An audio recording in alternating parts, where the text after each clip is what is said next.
बहुत समय पहले के एक समय की बात है, जहां आकाश भरा हुआ था जादुई कहानियों से। एक छोटे से गांव में एक बुढ़िया रहती थी। उसका नाम था धन्या। धन्या को जादू से प्यार था। वह हर रात चांद की रोशनी में चार चांद के जादू को देखने के लिए तरसती थी। एक दिन धन्या ने गांव के पुराने बूढ़े बाबा से कहा, बाबा, मुझे भी जादू सीखना है। बूढ़े बाबा ने मुस्कुराते हुए कहा, बेटी, तुम्हें जादू सीखने के लिए सब्र करना होगा।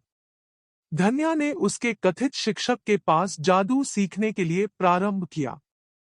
बहुत ही शीघ्र धन्या ने जादू सीख लिया। पर धन्या के मन में एक सवाल था। उसने अपने गुरु से पूछा, जादू का उपयोग कैसे करें? गुरु ने कहा, जादू का उपयोग करने से पहले तुम्हें यह सोचना चाहिए कि तुम्हारा उपयोग किस प्रकार से किया जा रहा है। धन्या ने उसके शब्दों को समझ लिया और अपने गांव की समस्याओं का हल निकालने के लिए जादू का उपयोग करना शुरू किया। धन्या ने जादू से पानी को शुद्ध किया, पेड़ों को वृद्धि दी और गांव में शांति और समृद्धि लाने के लिए कई कार्य किए। उसके जादू ने उसे गांव की हीरोइन बना दिया। धन्या की ख्याति दूर दूर तक फैल गई। पर एक दिन एक अज्ञात यात्री गांव में आया। उसने धन्या को देखा और कहा, तुम्हारा जादू बहुत शक्तिशाली है, पर क्या तुम इसे ईमानदारी से उपयोग कर रही हो? धन्या ने उसके प्रश्न पर विचार किया और आत्मसाक्षात्कार किया। वह समझ गई कि उसने अपने जादू का दुरुपयोग किया है।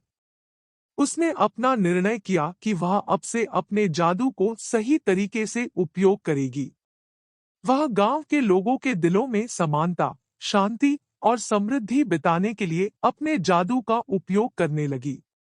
धन्या का जादू अब उसके और उसके गांव वासियों के लिए एक वरदान बन गया। उसने अपने जादू का उपयोग सिर्फ भलाई के लिए किया और इस तरह उसने अपने गुरु की शिक्षा को सच कर दिखाया। और इस प्रकार धन्या ने अपने जादू को सही राह पर ले आया और उसके गांव को खुशहाली और समृद्धि की ओर ले जाया। इस कहानी का संदेश है कि शक्ति का सही उपयोग करने में ही सच्ची सफलता है। धन्या ने अपने जादू का सही तरीके से उपयोग किया और उसने अपने गांव को नई ऊंचाइयों तक पहुंचाया।